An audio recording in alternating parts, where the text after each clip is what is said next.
Everyone, कैसे हैं आप सब। आज हम सीएफएम की किताबों के बारे में चर्चा करेंगे।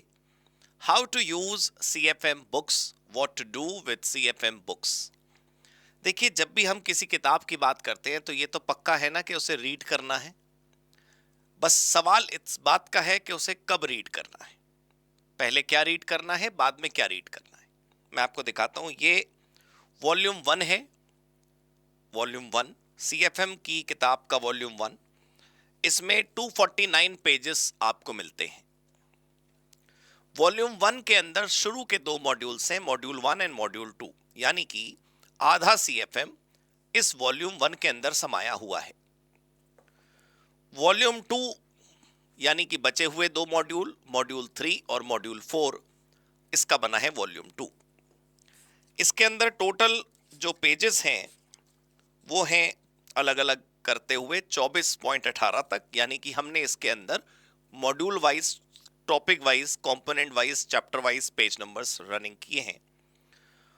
ये वॉल्यूम 1 और वॉल्यूम 2 की किताबें जब आपके पास आएंगी तो सबसे पहले इन किताबों को आपने यूज करना शुरू नहीं करना है। जैसे ही आप सीएफएम का कोर्स बाय करते हैं, आप सीएफएम फैमिली का हिस्सा बनते हैं, तो ये किताबें आपके पास आती हैं as a reference, as a resource, as a treasure, as a खजाना। ये किताबें आपको अपने पास संभाल कर रखनी है। जब कभी भी आपको रेफरेंस की जरूरत पड़े तब आप इनको रेफर कर सकते हैं। फॉर एग्जाम्पल, हम बात करते हैं एक जीएसटी रिटर्न भरने की या जीएसटी रजिस्ट्रेशन की बात कर लेते हैं। तो अब आप मान लीजिए ये भूल गए कि जीएसटी रजिस्ट्रेशन करने के लिए कौन कौन से डॉक्यूमेंट्स की जरूरत पड़ती है, उसके मेजर स्टेप्स क्या हैं, आप भूल गए।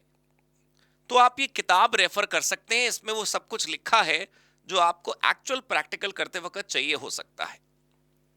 फॉर एग्जाम्पल, बात करते हैं टैली में किसी फंक्शन को यूज करने की, माइक्रोसॉफ्ट एक्सेल में किसी फंक्शन को यूज करने की। आप भूल गए कि माइक्रोसॉफ्ट एक्सेल में ये पर्टिकुलर फंक्शन कैसे लगाते हैं, ये पर्टिकुलर फॉर्मूला का क्या यूज है। तो आपको कहीं जाने की जरूरत नहीं है, आपके पास ये दो किताबें हैं, आप इनको रेफर कर सकते हैं। इनके इंडेक्स के अंदर पूरा लिस्ट दिया हुआ है कि कौन से पेज नंबर पर कौन सा टॉपिक आपके पास अवेलेबल है। लेकिन ये करना कि भाई हम पहले किताबें पढ़ेंगे, पहले हम चैप्टर रीड करेंगे, पहले हम इसके अंदर पढ़ाई करेंगे और फिर जाकर एक्चुअल काम करना सीखेंगे, ये समझदारी नहीं है। फिर तो वही बात हो गई ना, थ्योरी थ्योरी थ्योरी। हम जो सीएफएम का कोर्स हम जब आपको बताते हैं कि ये क्या है, तो हम एक तस्वीर आपको दिखाते हैं। आपको याद होगा, थ्योरी और प्रैक्टिकल के गैप को ब्रिज करती हुई दो हाथ ऐसे आते हैं और वो बताता है कि भाई हमने सीएफएम प्रैक्टिकल और थ्योरी के गैप को फिल करने के लिए बनाया है। तो फिर से अगर दोबारा थ्योरी तक ही जाना है तो फिर फायदा क्या सीएफएम का। ये किताबें आपके काम की हैं, लेकिन जब जरूरत पड़े, हर वो चीज जो आपके पास है उसे आप रोजाना यूज नहीं करते ना, तो ये आपके पास रखा हुआ ट्रेजर है, आपके पास रखा हुआ खजाना है। इसको तब यूज करना है जब आपको इसकी जरूरत पड़े, जब आपको इसके रेफरेंस की आवश्यकता पड़े।